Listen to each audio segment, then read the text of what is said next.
¿Es cierto que las aguas del Océano Atlántico y del Océano Pacífico nunca llegan a mezclarse? Al escuchar esta pregunta, la mayoría responderá sin pensarlo demasiado: ¡claro que no! Después de todo, todos hemos oído hablar de un único e inmenso océano mundial, por el que el agua circula libremente desde el Ártico hasta la Antártida. Sin embargo, hay quienes, aunque son una minoría, afirman con total seguridad que entre las aguas del Atlántico y del Pacífico existe una frontera claramente visible y que incluso la han visto con sus propios ojos. Hola a todos. Entonces, ¿quién tiene la razón? Lo cierto es que esta cuestión no puede responderse con un simple sí o no. Bienvenidos a Pangea. Ahora sí, acompáñenos a descubrirlo.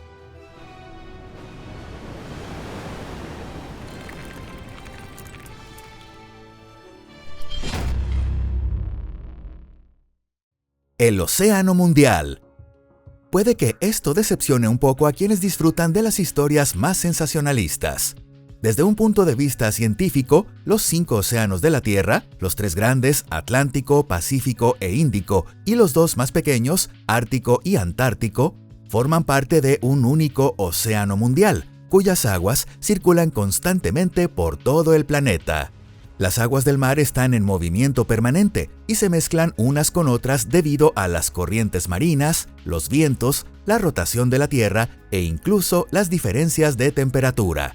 Un poeta diría que entre un océano y otro no existe ninguna frontera. Pero, como bien saben, las personas con una imaginación desbordante tienden a exagerar un poco las cosas. Y cuando hablamos de los procesos de la naturaleza, lo más prudente es evitar afirmaciones tan categóricas. En realidad, sí existen algunas barreras, y dentro de un momento hablaremos de ellas.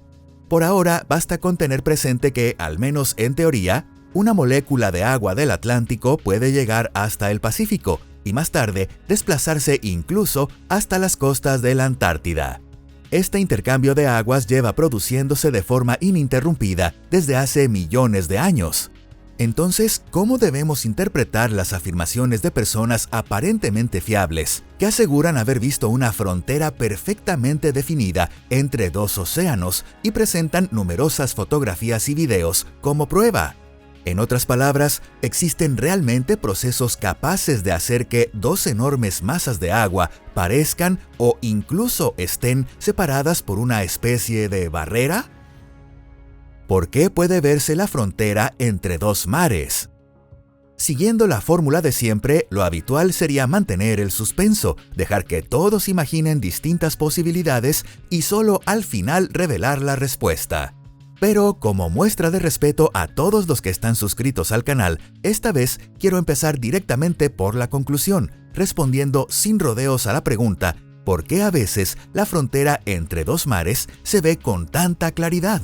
La respuesta no puede resumirse en una sola frase, porque las aguas de 2 mares distintos pueden presentar diferencias visibles por diversas razones.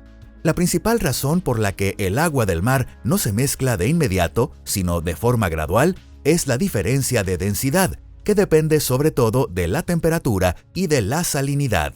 Cuanto más fría y más salada es el agua, mayor es su densidad.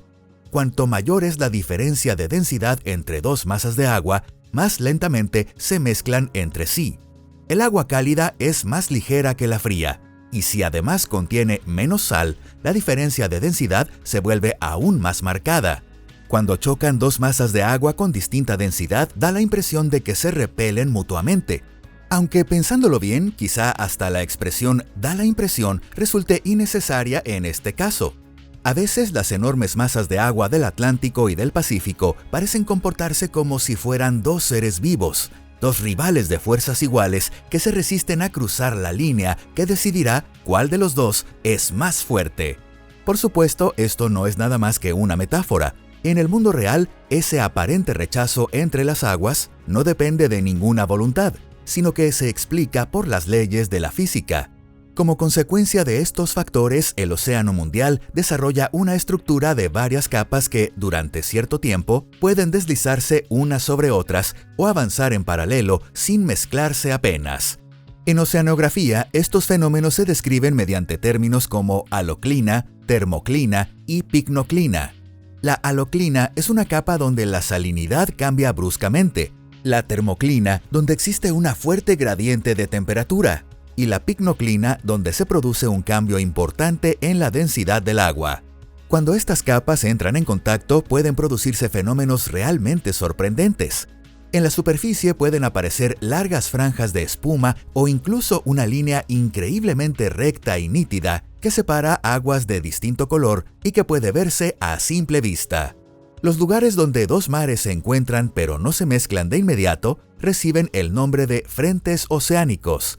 ¿No les parece que compararlo con el enfrentamiento entre dos poderosos rivales es una metáfora bastante acertada?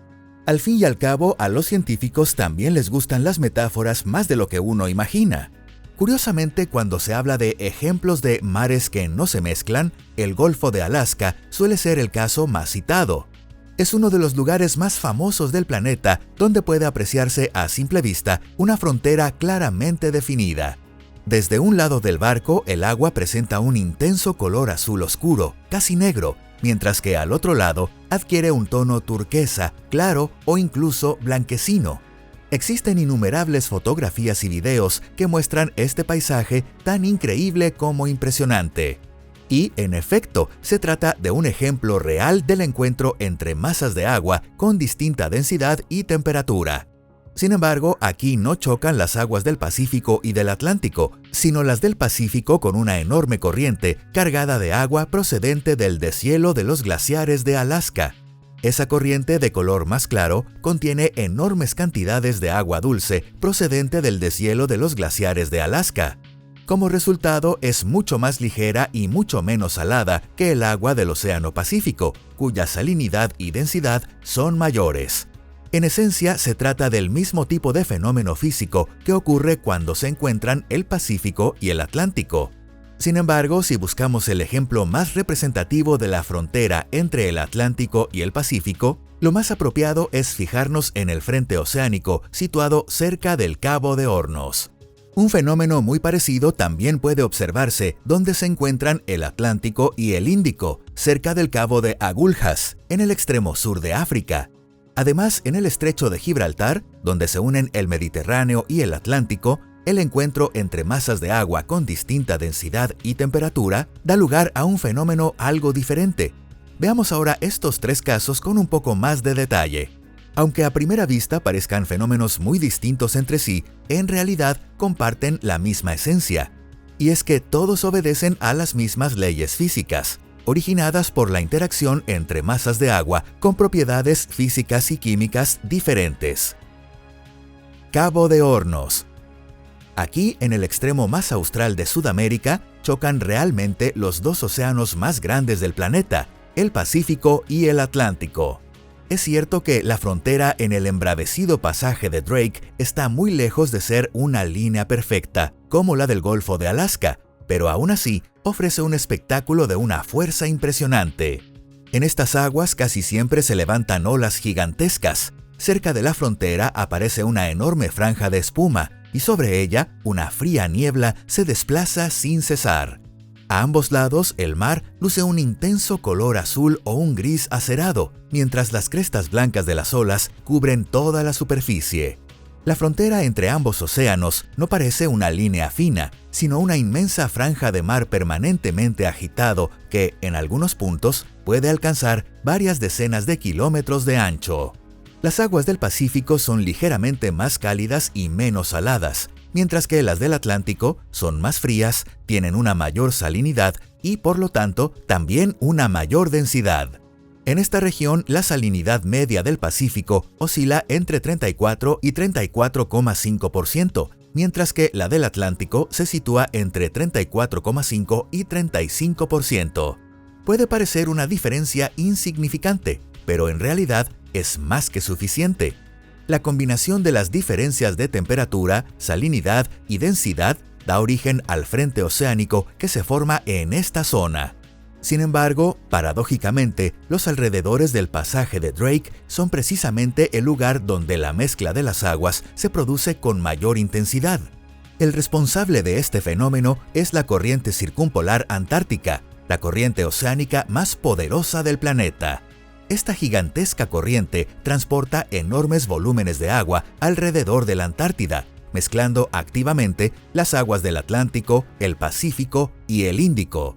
Según el ángulo desde el que se fotografíe o filme, algunas zonas del pasaje de Drake pueden verse más oscuras y otras con un tono gris verdoso, pero el responsable de esos característicos dibujos sobre la superficie del mar es, en realidad, la corriente oceánica. También es gracias a esta corriente que se forman franjas de espuma, algas, plancton y pequeñas bandas de hielo. En cuanto a esas gigantescas olas de más de 20 metros que parecen surgir de la nada, son el resultado de la acción conjunta de las corrientes marinas y del encuentro entre masas de agua con distinta densidad. Cabo Agulhas. Aquí en el extremo sur del continente africano se encuentra la frontera entre el Océano Índico y el Océano Atlántico. Esta frontera separa las cálidas aguas tropicales del Índico de las aguas mucho más frías del Atlántico. A diferencia del pasaje de Drake, aquí la línea divisoria es tan recta que parece trazada con una regla. El intenso azul del Índico queda separado de las aguas más oscuras del Atlántico por una frontera tan nítida que cualquiera puede distinguirla a simple vista. Pero hay algo aún más sorprendente. Al cruzar esta frontera de este a oeste, es decir, del Índico hacia el Atlántico, basta atravesar esta línea mágica para que en cuestión de minutos el sofocante aire húmedo tropical se transforme en un viento helado y la temperatura descienda varios grados de golpe.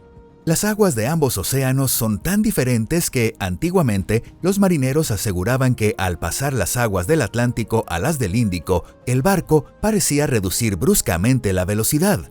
Tal vez las leyendas sobre monstruos marinos que detenían a los barcos nacieran a partir de este fenómeno, aunque no lo sé con certeza. Lo que sí conocen muy bien los científicos es la razón por la que determinadas especies de peces y algas permanecen únicamente en el lado atlántico. Por ejemplo, la Eclonia máxima, una especie de alga parda gigante, solo crece en las frías aguas del Atlántico. De hecho, los biólogos pueden trazar con bastante precisión la frontera entre ambos océanos simplemente observando su distribución. Esta frontera actúa como una pared invisible que impide el paso de muchas especies marinas adaptadas a una salinidad y a una temperatura determinadas. Y lo más sorprendente es que esta frontera marina puede detectarse incluso con ecosondas y sonares. Cuando se encuentran masas de agua con distinta densidad y, por tanto, con diferente velocidad de propagación del sonido, las ecosondas empiezan a dibujar una especie de arrecife submarino justo en el límite entre ambas capas. Además, esta frontera marina puede funcionar como una enorme trampa natural que atrapa todo tipo de residuos. A lo largo de la línea donde chocan aguas de distinta densidad pueden extenderse interminables franjas de plástico flotante y manchas de petróleo. Al menos esta especie de bolsa de basura natural facilita un poco las labores de recogida. Sin embargo, lo que realmente convierte la navegación en algo mucho más peligroso son las llamadas olas anómalas, también conocidas como olas asesinas.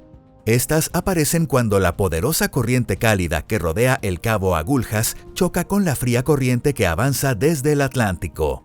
Entonces, sobre un mar que apenas un instante antes parecía completamente tranquilo, surge de repente una gigantesca ola de hasta 30 metros de altura, sin el menor aviso. Otro fenómeno igual de peligroso son los enormes remolinos en forma de anillo, conocidos como anillos de Agulhas. Se trata de gigantescos remolinos que transportan enormes cantidades de agua cálida junto con plantas y animales marinos de un océano al otro. Si un barco queda atrapado en uno de estos remolinos, incluso el marinero más experimentado comprenderá que el mar no perdona a quienes subestiman su poder. El Estrecho de Gibraltar. En el punto donde el mar Mediterráneo y el océano Atlántico se encuentran a través del angosto estrecho de Gibraltar, se forma un extraordinario río submarino de dos capas. En el Mediterráneo, rodeado por un clima cálido, la intensa evaporación aumenta la salinidad del agua y con ello también su densidad.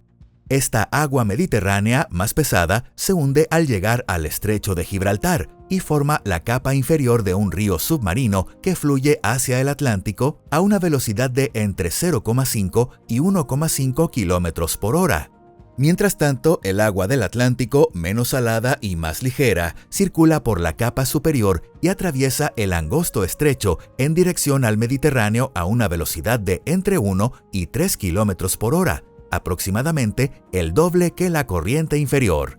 Estas dos poderosas corrientes se deslizan una sobre otra en direcciones opuestas, mezclándose muy poco, y su superficie de contacto da origen a otro fenómeno extraordinario: las ondas internas. Las ondas internas se forman cuando una fuerte corriente atraviesa las irregularidades del relieve del fondo marino. El mayor de estos desniveles en el fondo del estrecho de Gibraltar es una elevación submarina poco profunda, conocida como el umbral de Camarinal. Cuando el río submarino atraviesa este escalón, la superficie que separa la capa superior de la inferior comienza a oscilar, se curva de forma pronunciada y en ocasiones se desploma hacia las profundidades. En la superficie del mar, estas ondas internas aparecen como enormes bandas que se extienden a lo largo de varios kilómetros, pero bajo el agua alcanzan alturas de entre 50 y 100 metros, e incluso pueden llegar a los 150 metros. En otras palabras, las olas submarinas pueden ser muchas veces más grandes que cualquier ola gigantesca visible en la superficie. Curiosamente, estas ondas internas pueden observarse incluso desde el espacio. Como generan intensas corrientes verticales y fuertes turbulencias, representan un serio peligro para submarinos y otros vehículos subacuáticos. Llegados a este punto, probablemente ya habrán comprendido que las fotografías de los mares que no se mezclan no son una simple invención, aunque tampoco se trata de ningún fenómeno sobrenatural. El océano mundial sigue siendo una única masa de agua continua, pero en su interior surgen constantemente fronteras sorprendentes que, en determinadas circunstancias, incluso pueden apreciarse a simple vista. Así que, aunque decir que los océanos no se mezclan sea una simplificación excesiva desde el punto de vista de la física, sigue siendo una idea muy interesante y un excelente punto de partida para aprender y debatir sobre este fascinante fenómeno. ¿Y ustedes qué opinan? Si les ha gustado este video, no olviden dejar su me gusta y compartirlo con sus amigos. Muchas gracias por acompañarnos. ¡Hasta la próxima!